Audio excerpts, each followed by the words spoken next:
Dear student, आज हम बात करेंगे कक्षा 12 के थर्ड चैप्टर विद्युत रसायन, जिसमें आज हमारा बहुत ही इम्पोर्टेंट टॉपिक है विद्युत रासायनिक श्रेणी इलेक्ट्रोकेमिकल सीरीज। तो चलिए इलेक्ट्रोकेमिकल सीरीज को पढ़ते हैं।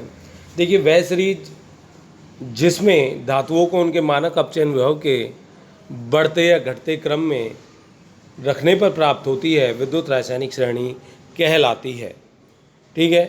जो अंतर्राष्ट्रीय मानक हैं उनमें इस श्रेणी के निर्माण के लिए मानक अपचयन विभव प्रयोग किए जाते हैं। ये सभी विभव मानक हाइड्रोजन इलेक्ट्रोड के सापेक्ष होते हैं। यानी जो आधुनिक आपको विद्युत रासायनिक श्रेणी मिलेगी उसमें अक्सर ऑक्सीकरण विभव का कहीं नाम नहीं मिलेगा, केवल किसका नाम मिलेगा? मानक अपचयन विभव का नाम मिलेगा। ठीक है। तो चलिए इस श्रेणी को हम देख लेते हैं, क्या है ये श्रेणी।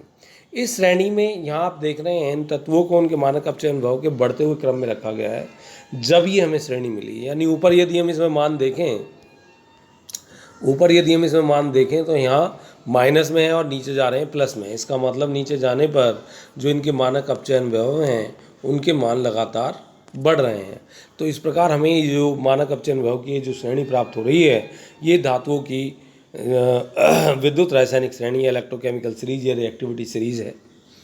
तो इसमें धातुओं को उनके मानक अपचयन विभव के बढ़ते हुए क्रम में रखा गया है। देखिए, इस श्रेणी को याद करना भी बहुत आवश्यक है क्योंकि इन पर निरंतर पिछले वर्षों में सवाल पूछे गए हैं। तो यहाँ यदि आप देखें तो इसको देखेंगे आप तो पाएंगे ली कैबा सरकाना मग अल मंजन कर फीकड़ कौनी सन पब। पब के बाद आएगा आपका हाइड्रोजन। हाइड्रोजन का यदि इलेक्ट्रोड विभव आप देखेंगे तो वो शून्य है। हाइड्रोजन का इलेक्ट्रोड विभव जो है वो शून्य है। और ऊपर ये जो धातु है ये सक्रिय धातु है। जो धातु ऊपर है वो सक्रिय है। मान लीजिए लिथियम और आयरन की बात करें, हम लिथियम कहाँ है? ऊपर है। तो कौन अधिक सक्रिय होगा? आयरन और लिथियम में लिथियम होगा क्योंकि लिथियम ऊपर है। यदि हम जिंक और कोबाल्ट की बात करें तो कौन धातु अधिक सक्रिय है? सीधी सी बात है, जिंक कोबाल्ट से अधिक सक्रिय है क्योंकि जिंक विद्युत रासायनिक श्रेणी में ऊपर उपस्थित है। तो ये जो हमारे पास विद्युत रासायनिक श्रेणी हमको दिखाई दे रही है, इस विद्युत रासायनिक श्रेणी को यदि हम बात करें तो हम पाएंगे, यदि इस विद्युत रासायनिक श्रेणी की हम बात करें तो हम पाएंगे कि किसी भी विद्युत रासायनिक श्रेणी में ऊपर से नीचे जाने पर ये जो इनका मानक अपचयन विभव है वो निरंतर क्या हो रहा है? बढ़ रहा है। धनात्मक में मान जो है वो लगातार बढ़ रहा है। ठीक है। तो इस श्रेणी को याद करना बहुत आवश्यक है। तो इनके जो नाम है ना, ली, एल-आई ली, कै, पोटेशियम क्या हो गया? कै, बी ए बा, सर काना मगल मंजन कर, फीकड़ कौनी सन पब। और पब यानी हाइड्रोजन से नीचे कौन है? ये कू हग अग पी टी ए, ये चार एलिमेंट है। कू हग अग P T A you, gold. तो इनका एक क्रम याद होना बहुत ज़रूरी है क्योंकि इनकी सक्रियता पूछी जाएगी आपसे पूछा जाएगा कि प्लेटिनम अधिक सक्रिय है या गोल्ड। तो गोल्ड इनमें सबसे निष्क्रिय धातु है। यहाँ पर इलेक्ट्रॉन त्यागने की जो क्षमता है उसकी सबसे कम है। और इलेक्ट्रॉन त्यागने की क्षमता को अपचयन क्षमता कहते हैं। तो इलेक्ट्रॉन सबसे ज़्यादा कौन त्यागेगा? लिथियम। तो सबसे अच्छा अपचायक पूरी आवर्त सारणी में कौन है? लिथियम। अब हम अधातुओं की बात करेंगे। अधातुओं को यदि हम देखें तो हम पाएंगे कि जो हमारी अधातु हैं वो चार होती हैं: फ्लोरीन, क्लोरीन, ब्रोमीन, आयोडीन। तो ये जो फ्लोरीन है इसका रिएक्टिविटी सीरीज में सबसे अधिक अपचयन विभव है। अतः इसकी इलेक्ट्रॉन ग्रहण करने की क्षमता सर्वाधिक है क्योंकि ऊपर जो होते हैं, जो लिथियम था उसकी इलेक्ट्रॉन त्यागने की क्षमता थी क्योंकि माइनस में उसका इलेक्ट्रोड विभव था। यहाँ क्योंकि धनात्मक में आ रहा है अतः इसका इलेक्ट्रॉन ग्रहण करने की क्षमता सर्वाधिक है। अब हम देखेंगे कि विद्युत रासायनिक श्रेणी के अनुप्रयोग। इसके अनुप्रयोग हैं तत्वों की सक्रियता। यहाँ आपको ज़्यादा दिमाग लगाने की आवश्यकता नहीं है। सीधा सीधा आपको ये याद रखें कि जो धातु विद्युत रासायनिक श्रेणी में ऊपर है यानी जिसका मानक अपचयन विभव ऋणात्मक में अधिक है, ऋणात्मक में ही ध्यान देंगे आप, इसकी आवश्यकता नहीं है। ऑक्सीकरण विभव की आपको आवश्यकता नहीं है, आपको अपचयन विभव की आवश्यकता है। तो जिसका ऋणात्मक में अपचयन विभव अधिक है वो धातु अधिक सक्रिय है। यानी विद्युत रासायनिक श्रेणी में जो ऊपर उपस्थित है धातु वो अधिक सक्रिय है, जो नीचे है वो कम सक्रिय है। जैसे देखिए हमारी श्रेणी क्या आती? ली, कै, बा, सर, का, ठीक है, ये श्रेणी थी, यानी ऊपर से नीचे की तरफ हम जा रहे हैं, यानी इसके लिए ई नॉट का क्या हो रहा है, ई नॉट ऋणात्मक में मान किसका ज़्यादा है, इसका है। इसका मतलब हम यदि ऐसे चले तो ई नॉट का मान क्या हो रहा है, बढ़ रहा है, क्योंकि धनात्मक में बढ़ रहा है। ई नॉट बढ़ रहा है तो रिड्यूसिंग पावर यानी इलेक्ट्रॉन त्यागने की जो पावर है वो घट रही है, ये इसको उल्टी होती है। मानक अपचयन विभव के जो इलेक्ट्रॉन त्यागने की क्षमता है, जो रिड्यूसिंग पावर है, वो कम होती है, तो सक्रियता कैसी हो जाएगी, कम हो जाएगी। यानी सबसे ज़्यादा सक्रियता किसकी होगी, इसकी होगी।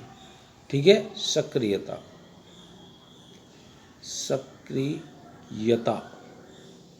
क्लियर है, वो किसकी होगी, लिथियम की। तो विद्युत रासायनिक श्रेणी में जो ऊपर है वो अधिक सक्रिय है। अब है धातुओं द्वारा धातु आयनों का विस्थापन, यानी एक धातु दूसरे धातु को कैसे विस्थापित कर सकती है। विस्थापित मतलब वहाँ से निकालना। ठीक है, कोई भी धातु किसी दूसरी धातु को तब विस्थापित कर सकती है जब वो उससे विद्युत रासायनिक श्रेणी में ऊपर स्थित हो, यानी उसका जो मानक अपचयन विभव है, ऑक्सीकरण यहाँ भी नहीं लेना है, यहाँ दे रखा है हेडिंग में, यहाँ भी नहीं लेना है हमें, यानी जो मानक अपचयन विभव है वो उसका कैसा होना चाहिए, ऋणात्मक में उसका मान कैसा होना चाहिए, अधिक होना चाहिए, और वास्तव में उसका मान कैसा होना चाहिए, कम होना चाहिए। ऋणात्मक में तो मान कम हो, ऋणात्मक में तो मान अधिक हो, तो वो धातु अधिक सक्रिय होगी, यानी जो ऊपर उपस्थित है। जैसे हमने यहाँ ये एग्जाम्पल लिया है, इसको सीधा हम डिमोन्स्ट्रेट कर लेते हैं। यहाँ हमने देखा है कि जी जिंक का एक विलयन है, उसमें हमने कॉपर सल्फेट मिला दिया CuSO4। तो हम देखते हैं कि थोड़ी देर बाद ये जिंक इस कॉपर को तो इस विलयन से बाहर निकाल देता है और ख़ुद इसके घर पर कब्जा कर लेता है। तो यहाँ इसने क्या बना दिया, ZnSO4 बना दिया। तो यहाँ यदि इन परिस्थिति को आप देखेंगे तो जिंक ने इस कॉपर को कहाँ कर दिया, बाहर कर दिया है। तो जिंक ने क्या बना दिया, ZnSO4 बना दिया है। समझ में आ रही है बात, नहीं आ रही है। तो यहाँ आप देखिए जिंक ने इस कॉपर सल्फेट से SO4 को बाहर निकाल दिया, बच गया क्या आपका ZnSO4। तो इसका मतलब ये जो जिंक है, क्या ये रिएक्शन संभव है, जी बिल्कुल संभव है, क्योंकि जिंक विद्युत रासायनिक श्रेणी में कॉपर से ऊपर स्थित है। जो ऊपर है वो इसके घर से बाहर निकाल सकता है, यानी यहाँ जो जिंक है ये इलेक्ट्रॉन त्याग कर प्लस हो जाएगा और SO4 से क्रिया करके ZnSO4 बना लेगा। और ये जो इलेक्ट्रॉन निकलेंगे वो किसने ले लिए, कॉपर ने ले लिए। कॉपर ने लेके क्या बना दिया, Cu बना दिया। यानी इस रिएक्शन को आप ऐसे भी देख सकते हैं कि आपके पास जिंक था, उसे आपने कॉपर सल्फेट के विलयन में डाला। कॉपर सल्फेट क्या होता है, Cu2+। ये जो आयन होते हैं इनका रंग होता है नीला। ठीक है, जब इसे जिंक के विलयन में आपने डाल दिया तो ये जिंक जो है इलेक्ट्रॉन त्यागेगा और ये इलेक्ट्रॉन त्याग कर Zn2+ बना देगा। ठीक है, और ये जो कॉपर है ये Cu के रूप में इलेक्ट्रॉन ग्रहण कर लिए, इसने 2 इलेक्ट्रॉन इसने ग्रहण कर लिए, Cu के रूप में निकल जाएगा। अब इस विलयन का नीला रंग था, यहाँ इस पूरे विलयन का कोई भी रंग नहीं होगा, पूरे विलयन का रंग उड़ जाएगा।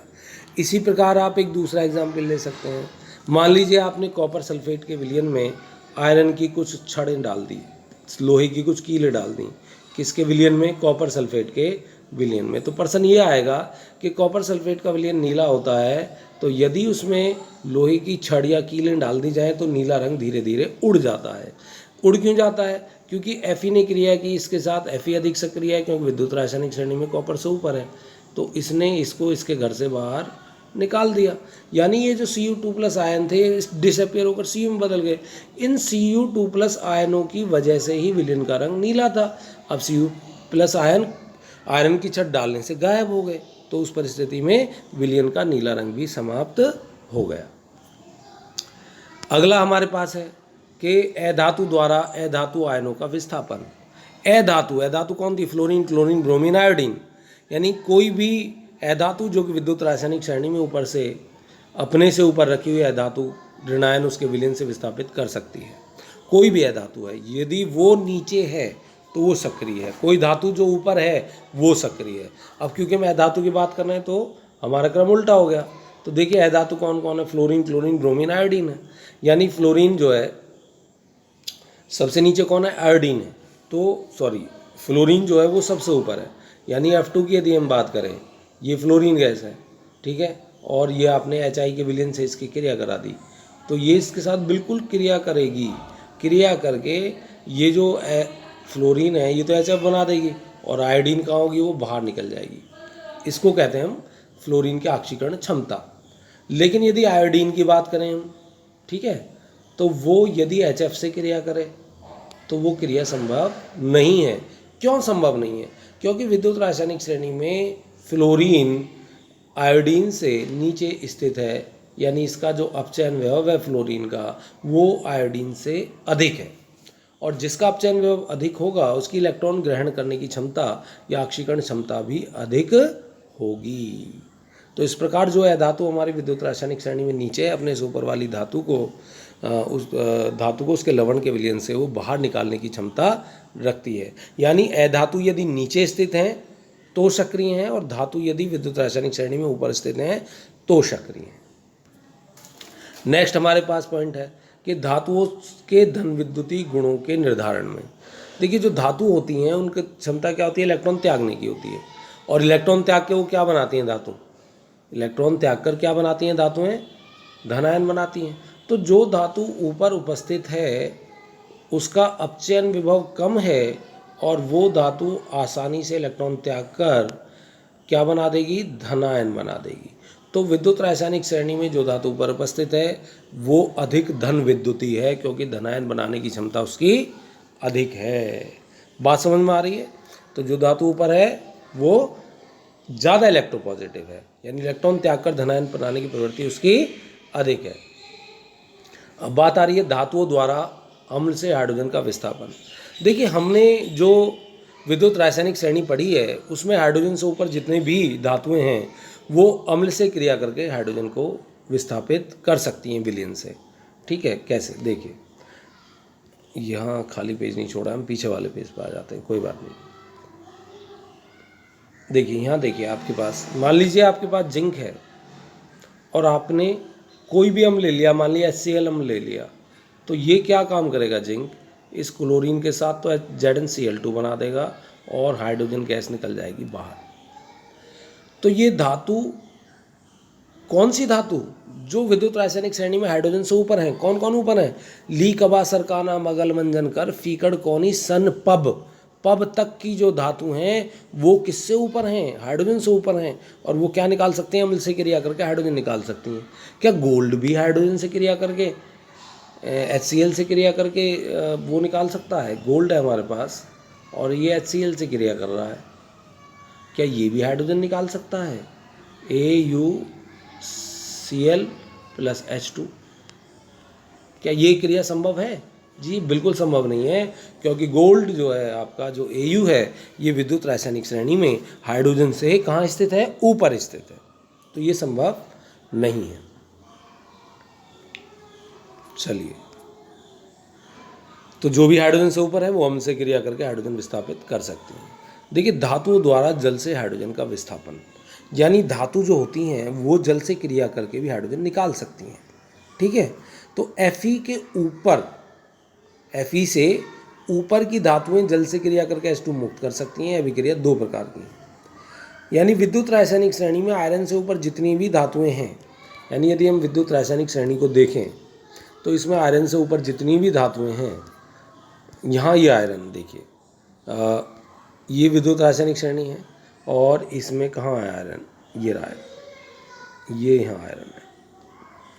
इसके ऊपर की जितनी भी धातुएं हैं ये जल से क्रिया करके हाइड्रोजन निकालेंगी, और इसके नीचे जितना भी ये मसाला है CD तक, ये जल से क्रिया करके हाइड्रोजन नहीं निकालेगा। ये ध्यान रखने योग्य बात है। ठीक है, अब जो अभी हमने बताया कि वे वाली धातुएं,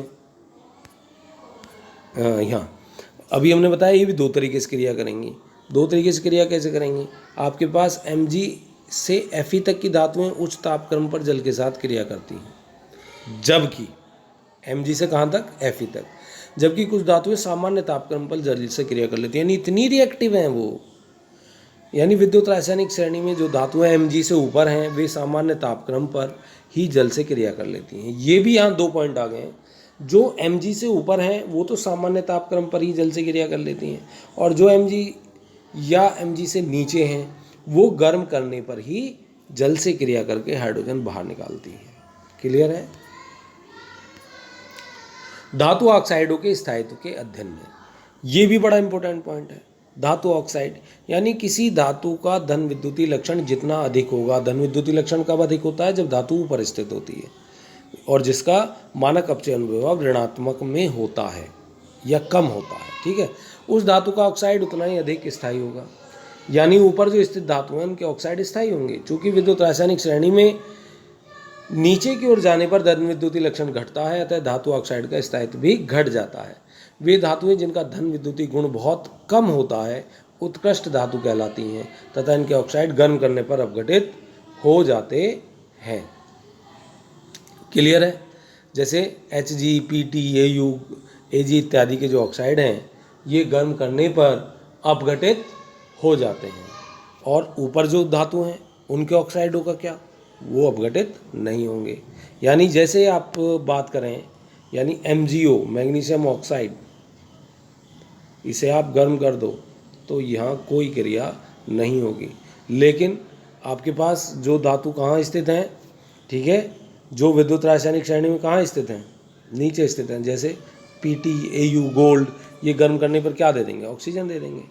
ठीक है, इस प्रकार हमारा ये जो टॉपिक है आज ये समाप्त हो जाता है और आगे फिर मिलेंगे इसकी कुछ प्रॉब्लम्स के साथ या किसी नए टॉपिक के साथ। और इस वीडियो को जब भी आप देखें तो इस वीडियो को लाइक ज़रूर करें, ठीक है, और शेयर भी कर सकते हैं अपने फ्रेंड्स के साथ। धन्यवाद।